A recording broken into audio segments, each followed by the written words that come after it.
Ya, baiklah. Assalamualaikum warahmatullahi wabarakatuh. Perkenalkan, nama saya Asrul, NIM 22SP631, kelas 2A.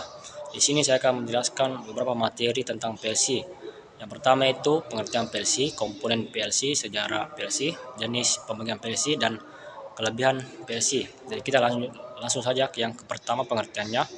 Pengertian PLC atau Programmable Logic Control adalah sebuah perangkat elektronik industri yang digunakan untuk mengontrol proses otomatis dalam sistem.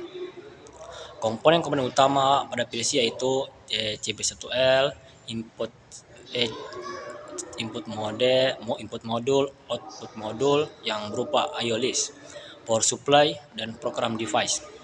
Sejarah VLC. VLC diperkenalkan pertama kali pada tahun 1968 oleh beberapa ilmuwan yang kemudian digunakan di industri otomotif hingga menyebar luas ke berbagai perusahaan. VLC ditemukan hingga menggantikan sistem relay. Jenis-jenis pembagian VLC itu berdasarkan jumlah input dan outputnya. Pertama itu modular VLC dan compact VLC. Dan untuk berdasarkan brandnya itu ada Omron, Schneider, Allen-Bradley, Siemens, dan Mitsubishi. Dan untuk berdasarkan kekuatan pengolahannya ada small VLC, medium VLC, large VLC. Dan yang terakhir itu berdasarkan kinerja. Ada entry level atau low end VLC, mid range VLC, dan high end VLC. Dan selanjutnya itu kelebihan VLC dibanding dengan relay dan microcontroller, yaitu fleksibilitas dalam program, memungkinkan untuk mengubah program kontrol tanpa perlu mengganti kabel fisik. VLC scalability dapat dengan mudah ditingkatkan atau diperluas sesuai dengan kebutuhan aplikasi. Dan yang terakhir itu diagnostis terpadu, yaitu dilengkapi dengan fitur diagnostis yang memungkinkan untuk mendeteksi, memperbaiki masalah dengan cepat. Dan untuk yang penjelasan kedua yaitu spesifikasi VLC yang tersedia saat ini yaitu Siemens, Allen-Bradley, dan Omron. Pertama itu spesifikasinya untuk Siemens adalah tipe S7 1200 dan juga tipe S7 1500 dan tipe S7 300. Untuk Allen-Bradley itu ada tipe Micrologic 1400 dan ada tipe Compact Logic 5370 dan ada tipe Control Logic 5580. Dan untuk Omron sendiri itu tipenya adalah CP1E IO list tergantung pada model mulai dari 10 hingga 100. Dan tipe CP1L itu IO listnya mulai dari 10 hingga 100 lebih. Sedangkan tipe CJ2M itu jumlah IO listnya hingga ratusan. Dan kita akan menjelaskan untuk spek yang PLC Omron, karena PLC Omron yang kita pakai nanti dalam menjelaskan prinsip program PLC untuk motor forward reverse. Nah, untuk spek PLC Omron sendiri yaitu jumlah IO listnya digitalnya itu 12 input dan untuk outputnya itu 8. Jumlah IO list analognya itu 2 input 0 sampai 10 volt dan untuk outputnya itu 0. Memori programnya itu 10 KB, memori data 12 KB dan sumber daya 24 volt DC. Baiklah, saya akan langsung menjelaskan prinsip kerja motor 3 fasa forward reverse menggunakan multi timer. Wiring diagram untuk rangkaian daya, wiring diagram untuk rangkaian kontrol, ladder diagram untuk multi timernya, dan ini IO listnya. Dan PLC yang kita pakai itu Omron CP1L L20DRA. Nah, baiklah, kita akan langsung menjelaskannya saja prinsip kerjanya. Pertama-tama, kabel RST itu dihubungkan ke MCB-nya. Saat MCB-nya ditekan atau ditekan, maka arus akan mengalir sampai ke kontak forwardnya. Tapi kan kontak forwardnya ini masih dalam keadaan terbuka, sehingga arusnya belum bisa sampai ke tor.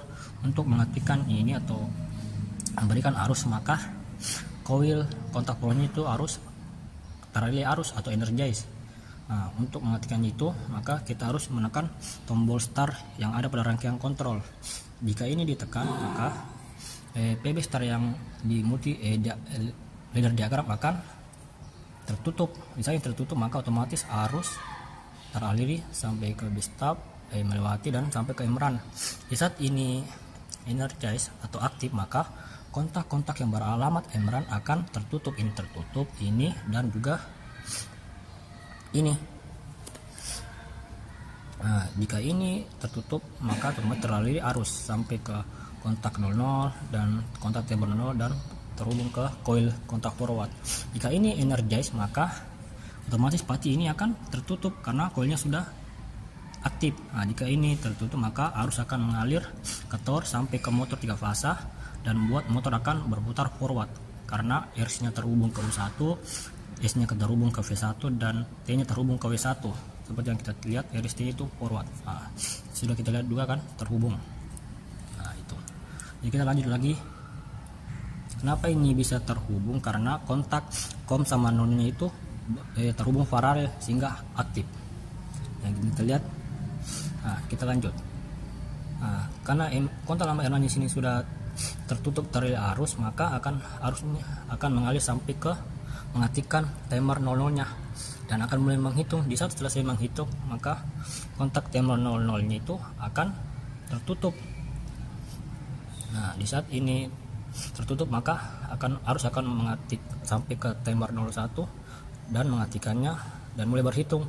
Di saat selesai menghitung kontak timer yang beralamat 01 ini akan tertutup juga. Nah, di saat ini tertutup maka otomatis yang di bawah ini akan tertutup juga. Nah, jika ini tertutup maka arus mengalir sampai ke coil kontak reverse. Nah, jika coil kontak reverse-nya itu aktif maka motor akan langsung berputar reverse karena kontaknya di sini sudah mendapatkan arus sehingga langsung menuju ke motornya. Kenapa ini bisa berputar reverse? Karena salah satu fasanya itu ada yang dibalik atau ada yang diubah. Misalkan kalau forward kan itu RST, berarti ya untuk berputar reverse itu RST-nya itu harus dibalik. Misalkan contoh ini, kayak ini TSR reverse. Nah, kenapa itu bisa berputar? Karena COM sama 01-nya itu terhubung paralel sehingga aktif. Nah, kita kembali lagi ke sini ke leader diagramnya. Di saat ini sudah tertutup maka akan mengaktifkan timer 02 dan akan menghitung. Di saat ini selesai menghitung maka kontak beramat 002 itu akan tertutup dan langsung mengaktifkan timer 003. Nah, di saat ini selesai menghitung maka rangkaian di sini akan terreset, dalam artian kembali ke posisi semula kayak pertama kali saat ingin dijalankan. Ini terbuka dan otomatis ini terbuka juga, jadi motor berhenti reverse. Dan tapi di saat ini terreset maka motor akan dalam posisi keadaan standby menunggu kembali. Nah, jadi jika ini dalam posisi terreset maka arus akan kembali mengalir ke timer 00. Nah, ini akan menghitung maka ini akan menutup lagi. Nah, seperti saat sebelumnya ingin berputar. Seperti begitu berulang sampai tombol startnya ditekan. Jika tombol startnya ditekan maka otomatis akan mematikan semua fungsi yang ada dan motor akan berhenti berputar. Itu saja yang dapat saya jelaskan. Sekian dan terima kasih. Assalamualaikum warahmatullahi wabarakatuh.